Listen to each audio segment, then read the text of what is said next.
Let me tell you something that's not said too often anymore. God takes sin seriously.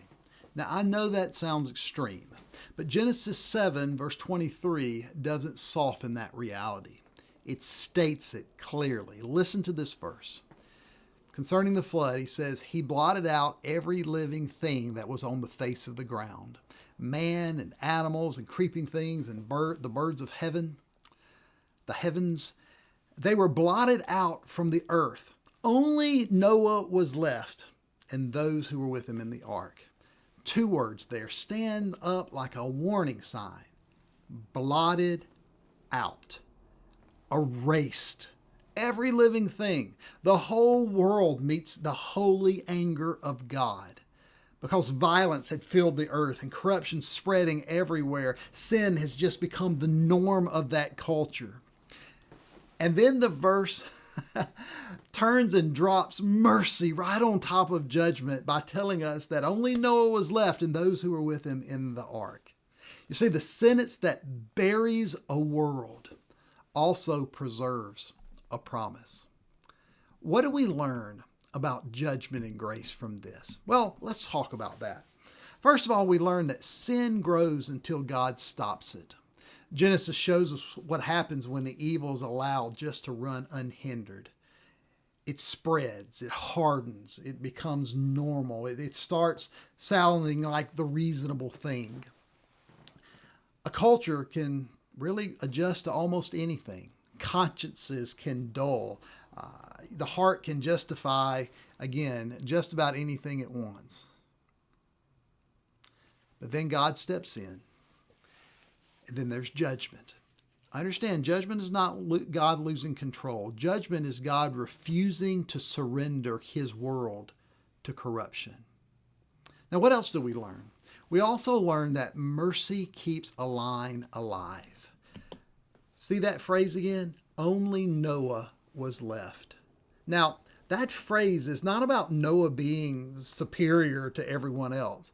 No, that phrase is about God keeping his promise. That this is a covenant-keeping God. God preserves a remnant for himself. God keeps his promise moving forward. God shelters the ones who trust his word. And then don't miss the rest of that verse.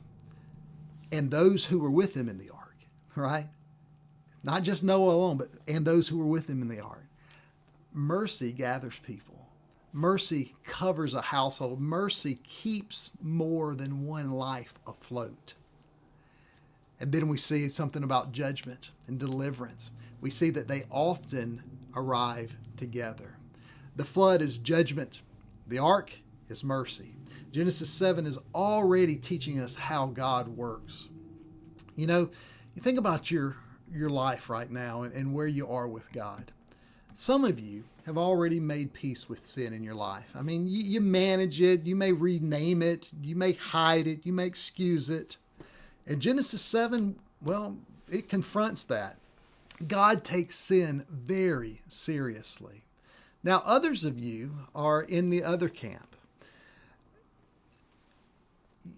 You're not casual with sin at all, but you also are not embracing mercy.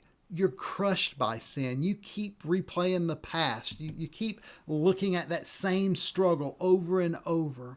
You keep wondering if mercy can really forgive you of that sin, whether it can really hold your life together. And while you're wondering, you can feel those waters rising, right?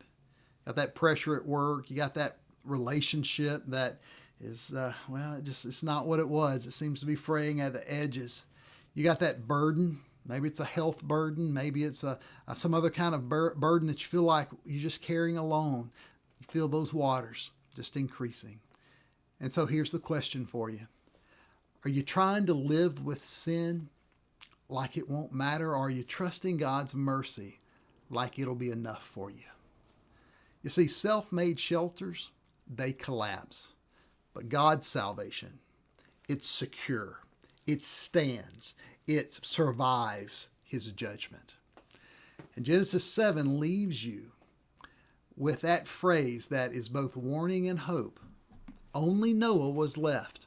And so let me just ask you straight up, when everything else gets washed away, what will be left of your life?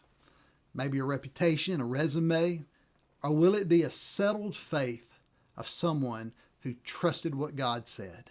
Because God judges completely and God preserves completely. And the only safe place to be when the water rises is where God told you to be. Now that's the pastor's devotion. Come back and see me tomorrow, and I'll see you this Sunday.